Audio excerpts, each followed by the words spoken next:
Meus caros, a temporada 3 de House of the Dragon deve entrar na sua segunda metade com um sentimento de recomeço, pois eu enxergo a linha do tempo e a forma com que os episódios foram organizados de maneira que o foco mudará e a trama final começa a se desenhar. Dos episódios 1 ao 4 nós vimos a Batalha da Goela, a tomada de Porto Real, o tal episódio conceitual e os primeiros indícios da trama ali se virarem para Porto Real com a Rhaenyra reinando. No episódio 5 a gente tem que olhar para fora da capital, afinal o reino segue em caos, em pé de guerra, independente de quem senta ao trono.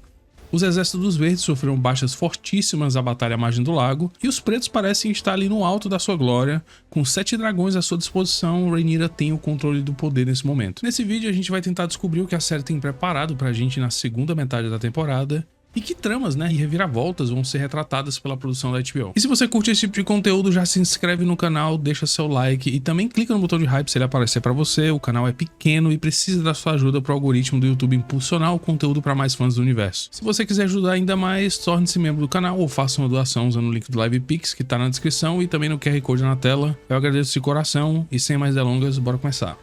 O episódio 5 traz o tópico central da temporada à tona, as traições. A Rhaenyra na capital deve começar a sentir as paredes ali se fechando e resolve sair da Fortaleza Vermelha para visitar locais como o Septo e o Fosso dos Dragões. Do lado de fora dos muros altos da Fortaleza Vermelha, ela deve se deparar com uma população ainda sob os efeitos da miséria proveniente do bloqueio naval que ela mesma ordenou e as altas taxações que seu novo mestre da moeda, o Lord Baltimore Celtigar, deve implementar. Vimos no trailer cenas de uma dessas saídas da Rhaenyra, onde um take de uma pichação pode se ler Rainha de Bastardos. Isso deve minar a confiança de Rhaenyra, que claramente tomará o protesto nos muros como uma afronta, e logo uma paranoia vai começar a surgir na mente da rainha. Há alguns meses tivemos notícia que uma cena entre Helaena e Rhaenyra deve acontecer no Fosso dos Dragões, e que Dreamfire deve aparecer no momento. Pouco se sabe do caráter desse encontro, o que é discutido e como ele se desenrola, mas podemos conjecturar algumas coisas. Helaena deve comunicar aqui para Rhaenyra sua angústia nos últimos dias, e o diálogo deve ter um caráter ali extremamente emotivo. A Rhaenyra precisa passar uma ideia de segurança para Helaena, a qual na série ficou bem claro que ela não deseja nenhum mal. E a presença de Dreamfire na cena vai servir como uma âncora para Rhaenyra, que ao ver a fera formidável perceberá que mesmo com seus dragões o perigo ainda é real. Dado como a Helaena é escrita na série, com todos os seus poderes e a mágica da personagem, com certeza a gente vai ter algo ligado a esse ponto aqui também. Talvez a Helaena comunique daquela forma confusa dela, o provável futuro da Rhaenyra e dos seus filhos. Bom, ainda nesse episódio, o Daemon e as sementes Ulf e Hill devem chegar de Tumbleton, trazendo o que eles acreditam ser o jovem Daeron. Aqui, mais uma traição de Alicent deve se revelar, ou pelo menos é ela quem eu acho que irão culpar. Quando ficar claro que o rapaz que foi trazido não se trata de Daeron, mas sim de um impostor se passando pelo príncipe, as reações devem ser as mais diversas. Primeiro o Daemon, que eu não sei se ele vai ficar furioso ou reconhecerá a jogada de mestre que o Wormund acabou de executar. O Daemon respeita muito essa nuance estratégica dos personagens e aqui eu fico na dúvida qual vai ser a reação imediata do Rei Consorte. Rhaenyra deve dar piti com ambos Daemon e Alicent. Daemon porque não reconheceu o esquema e caiu como um pato na armação de Ormond, e Alicent por ela não ter comunicado na carta que suspeito ter sido enviada por ela para Ormond. Agora, ao invés de pacificar uma frente de batalha, ela só inflamou uma situação. Se as sementes de dragão e outros membros da corte estiverem presentes no momento, eu também consigo ver as mais variadas reações ao movimento político de Ormond. Alguns, como Ulf e os lords insatisfeitos com o reinado de Rhaenyra até o momento, podem enxergar o Ormond um play a ser levado a sério e até simpatizarem ali com a astúcia do General dos Verdes. Tudo isso com a cereja do bolo, que é ver a Rhaenyra abalada com o ocorrido. Outros como Corlys, Adam e Hill devem reagir com um certo medo ou desconfiança, ao talvez perceberem que o inimigo é ardiloso e tem capacidade mental para arquitetar tamanha armação, e na face dos dragões dos pretos não menos. Olha gente, esse momento eu não sei se irá ocorrer como eu estou descrevendo aqui, afinal a gente não tem indício nenhuma dessas conversas até agora. Saberemos mais com certeza quando, após o primeiro episódio for ao ar, aquele trailer de nas semanas seguintes ser liberado pela HBO em seu canal oficial. Mas esse momento não é o único do episódio, e aqui pela linha do tempo deve contar com uma série de outros momentos. Aegon e Larys devem ser capturados por homens da casa Staunton e serem levados até Pouso das Gralhas. Aemond deve deixar Harrenhal e sair dispensando destruição nos castelos do que ele chama de a Carniça dos Rios, os lords que se aliaram aos pretos. O acampamento de Criston Cole deve ser atacado e o caminho de desolação que o cavaleiro viverá deve ter seu início aqui. A reação de Ormond e de seu exército em Tumbleton, além das interações dele com os Footly, afinal ele precisa esclarecer o que ele pretende fazer com a cidade ou se irá deixar os muros em breve. A Alicent deve ser enviada para Harrenhal pelos Pretos para frear o Aemond e trazer ao fim uma guerra nesse fronte. O Daemon deve ir até o vale para buscar o Joffrey e procurar Rhaena e Sheepstealer, e trazer ambos para a capital, mas não vai ter sucesso com essa busca, pois a Rhaena não voltaria para a União da Águia. Esse episódio 5 ele é muito importante para já ir mostrando a temática das traições, como a insatisfação dos súditos da Rhaenyra cresce, e aprofundar também os arcos dos personagens longe da capital. O episódio 6 será um episódio memorável, pois aqui a gente vai ter outra grande cena retratando um dos eventos mais importantes da Dança dos Dragões, porém além desse fato deveremos ter desenvolvimentos nos arcos dos personagens importantes na capital. O sexto episódio precisa abrir com a caravana de Criston Cole e Gwen Hightower. Agora, depois de terem sofrido algumas emboscadas ali no episódio passado, o grupo passa a demonstrar o seu desespero e as péssimas condições que se encontram. As roupas e o semblante dos homens de Criston serão mesmo desoladores, pois além de famintos, os pretos também deixarão eles sem acesso à água, envenenando os poços e riachos da região. Na capital, Uff, Hill e Adam precisam ser seduzidos ou pelo menos precisam nos mostrar algo do tipo agora, pois sabemos que a diferença dos três seria contundente a tal proposta. Quem fará essa sedução ou plantará essa ideia de um caminho alternativo para as sementes, eu ainda não tenho ideia, porém a gente tem que considerar o falso Daemon para cumprir esse papel. A jogada de Ormond no episódio 4 é uma que se provará multifacetada, pois além de ganhar tempo imediatamente ao entregar um falso Daemon para os pretos, eu suspeito que o Ormond deu uma tarefa secundária para o rapaz. No vídeo que essa cena foi vazada, podemos ver que James Norton conversa com o garoto por alguns segundos antes de entregá-lo a Daemon. Será que aqui ele estaria dando a esse jovem uma palavra de confiança para que ele execute o plano por completo? Será que podemos escutar essas palavras no episódio 4? Fica aí a dúvida. Mas uma coisa é fato, a série não iria incluir toda essa trama e jogada do General dos Verdes apenas para ganhar tempo. E a forma que o Ormond tem aparecido pra gente até o momento dá indícios que o personagem é essa mistura de ardiloso e orgulhoso, Então eu acredito que o movimento dele ao entregar o falso Daemon não foi superficial e sim uma jogada planejada. E quando o Ormond souber da captura da capital e da morte do seu tio Otto, ele deve responder da forma que foi treinado a vida inteira, com esquemas. Fica a dúvida de quando vão nos mostrar o passado de Ormond e o quanto vão nos mostrar desse passado, principalmente se o episódio conceitual for sobre o Otto, e sua relação com o sobrinho. Mas de fato a gente deve perceber que o Ormond é essa figura muito inteligente e perigosa no time dos Verdes. Eu suspeito que essa segunda etapa do plano de Ormond seja a mais audaciosa jogada entre todas que vimos até agora, pois ele precisa balancear a equação dos dragões na guerra, e o único modo de fazer isso e prevenir que o Daemon e a Tessarion sejam destroçados ali pelos dragões dos pretos é trazer para o seu lado esses novos montadores de dragão do time adversário. Ao perceber que Rhaenyra tem enfrentado problemas na capital com a população e o time preto tem indícios ali de fratura, ele deve ganhar confiança que seu plano vai atingir em algum resultado, e esse resultado deve vir no próximo episódio. Voltando para as terras fluviais, Cole deve seguir sofrendo emboscadas menores, que desembocam em uma última onde não vai ter escapatória. Os pretos têm a vantagem numérica, eles estão em infinitamente melhores condições que o grupo desgarrado de Cole. Foi filmada uma cena que precisou de mais de 38 mil litros d'água e contou com 300 pessoas entre elencos, extras e equipe de produção. A cena também contou com muitos cavalos, então eu imagino o seguinte: Cole e Gwen sofrerão essa emboscada sob chuva em uma tarde. Perceberão que estão cercados pelos pretos quando cruzarem ali o vilarejo de Olmos Cruzados.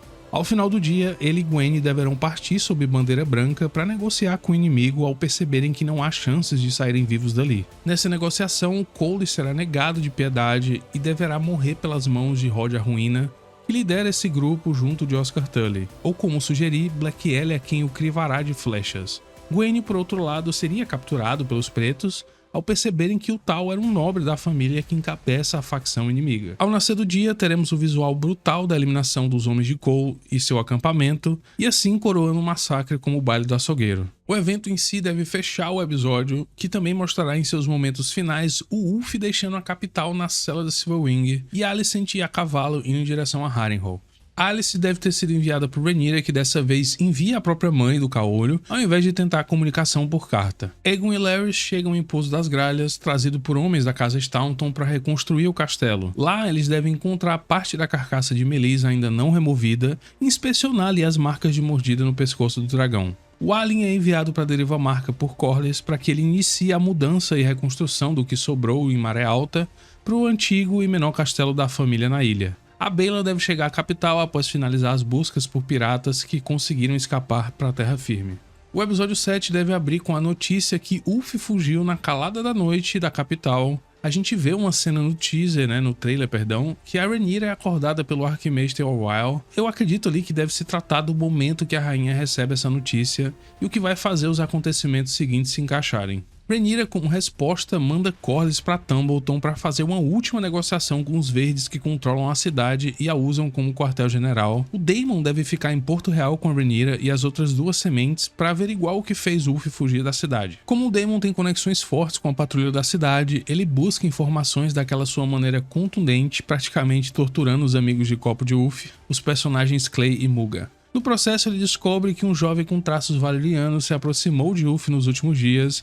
Então, ligando os pontos, o Daemon decide voar para Tumbleton. O Aemond deve retornar para Harrenhal e encontrar o castelo retomado por homens da casa Frey. A série pode utilizar de Sabitha Frey, que com muita impaciência vai até o Harrenhal para se assegurar do seu prêmio, que foi prometido na temporada passada por Jacaerys. Porém, eu não tô certo que esse será o caso e o castelo pode estar somente sob guarda dos soldados da casa de Sabitha. De qualquer forma, o Aemond deve ter seu reencontro com Alis e deve entregar a ela o ovo de dragão quando receber a notícia que ela tá grávida. Porém, durante sua estadia curta no castelo, talvez ele seja surpreendido por um assassino enviado aí pela casa Baratheon, que busca vingança por Aemond ter desonrado a sua promessa de casamento a uma de suas filhas. Gente, enquanto eu escrevi esse roteiro, eu não tinha informações ainda desse personagem, desse assassino Baratheon aí que tinha sido confirmado já há um tempo, mas a conta lá do House of the Dragons no X confirmou que ele vai estar com o Gwen, é ele quem tá recebendo a espadada do Gwen naquela cena do trailer. Então não tem nada a ver isso aqui que eu tô falando, eu acho que ele não vai aparecer lá em Harrenhal mesmo, ele vai aparecer em Tumbleton ou no Campo dos Pretos ali para resgatar o Gwen. Ao partir de Harrenhal, agora com sua amada Alice Rivers, o Aemond deixa uma pilha de corpos no pátio do castelo, e quando Alicent chega no local no fim da noite, só encontra o cenário de desgraça deixado por seu filho. Alicent passaria a noite no castelo para descansar e retornaria no dia seguinte, mas como sabemos, Harrenhal com certeza vai pregar peças na mãe de Aemond. O fato é que não sabemos o que ela fará no castelo até o eventual retorno do seu filho. Será que ela vai conseguir se encontrar com ele? Será que a série vai fazer esse encontro acontecer, E por que ele existiria? Talvez a função narrativa que a ida de Alicent a Harrenhal possa executar é para que ela traga consigo a Blackfyre e a Daga Catspaw. E talvez tenham cenas ali de último diálogo dela com Aemond. Olha, gente, não tem como dizer nada do que eu falei nos últimos 2 parágrafos, porque a série tá inventando essas cenas, então é bem confuso pra gente tentar imaginar o que eles têm em mente, Afinal, se a gente olhar pra esse encontro no contexto geral da história, além das espadas, não sobram muitos motivos pra ele acontecer. De qualquer forma, o grande momento do episódio deve ser a chegada dos pretos em Tumbleton, os vitoriosos do Baile do Açougueiro, trazendo consigo Gwen Hightower. Mas isso só deve acontecer após a grande cena que vimos a reação de Corlys no trailer. Ulf White deve chegar em Tumbleton e queimar os acampamentos dos pretos que vieram de Porto Real com Corlys. Ormond, com um sorriso de orelha a orelha, e Daeron, o verdadeiro dessa vez, devem receber Ulf nos portões da cidade, comemorando a nova adição do time verde para o confronto que inevitavelmente viria. Julgo até que uma cena que um fã da série descreveu em seu roteiro, que inclusive eu fiz um vídeo aqui no canal sobre esse roteiro, acontecerá aqui. O Ulf se ajoelhando para Daeron e Ormond, quase como um reflexo da cena que a gente viu no episódio 7 da temporada passada, quando o Adam se ajoelha na praia, ali pra Rhaenyra, após ser escolhido por Smoke. Esse seria o grande final do episódio 7, que nos colocaria em prumo aí pra grande batalha que vai fechar a temporada, mas outros acontecimentos devem passar nesse episódio são: em Pouso das Gralhas, Aegon encontra vestígios de Sunfyre na mata próxima ao castelo, onde agora ele e Larys estão trabalhando na reconstrução. A Rhaenyra fica com raiva de Bella, que não teve sucesso na sua caça aos sobreviventes da Triarquia em Terra Firme, e ela vai explodir de fúria, quando ela vai ser questionada pela própria Bella por que o Corlys foi enviado a Tumbleton.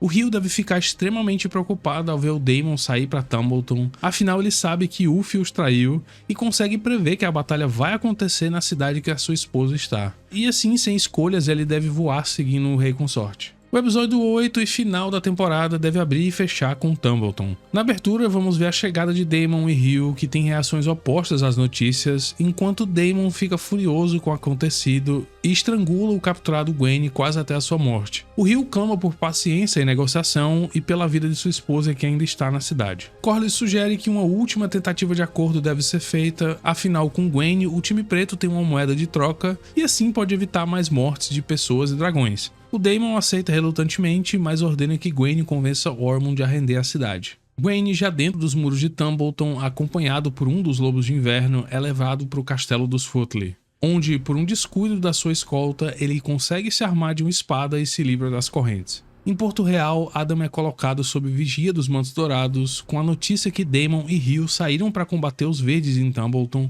por causa de uma traição de seus companheiros. E a Rhaenyra aqui vai mostrar que a suspeita dela vai crescer com todos ao redor. Ali, em Deriva Marca, trabalha na mudança do que sobrou de Maré Alta para o castelo antigo da família na ilha. Tentando reconstruir o máximo de portos e embarcações possíveis, a família ainda sofre com as perdas sofridas na Batalha da Goela.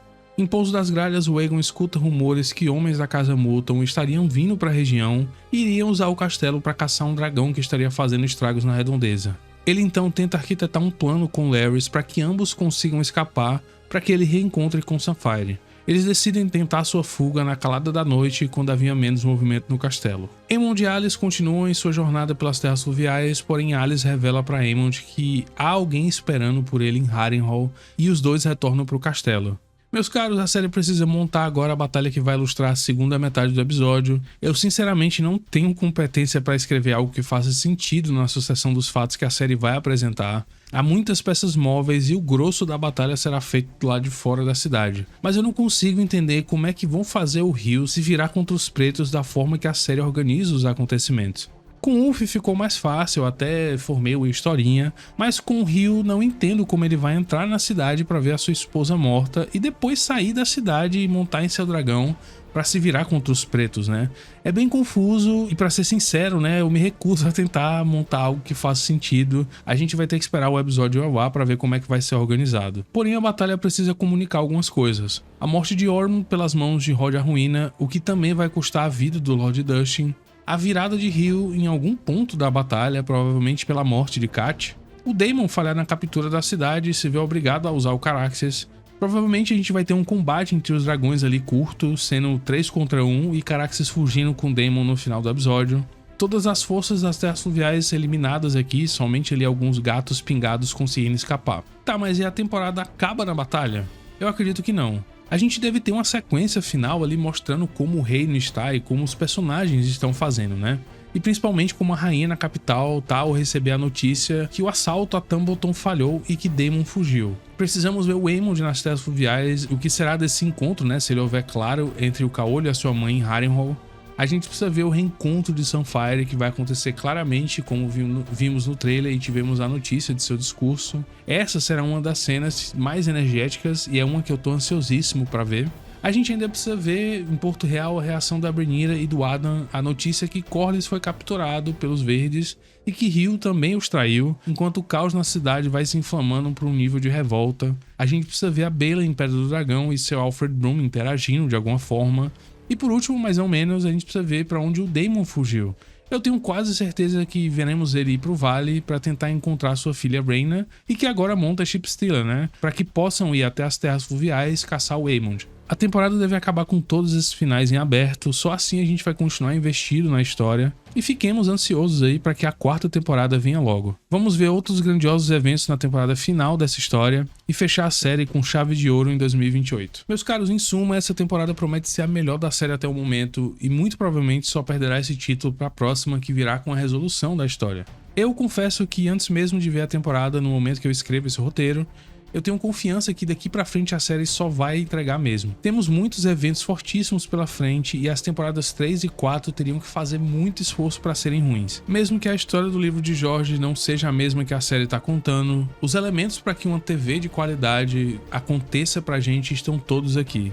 E eu acredito fortemente que teremos exatamente isso, né? O supra-sumo do que qualquer produção televisiva pode oferecer. Eu vou fazer análises toda semana após os episódios e conto com vocês para virem aqui e a gente discutir tudo sobre a temporada. as batalhas, os personagens e, claro, os dragões. Bom, mas eu vou ficando por aqui, eu desejo a todos vocês uma ótima semana e nos vemos na próxima Teoria de Dragão.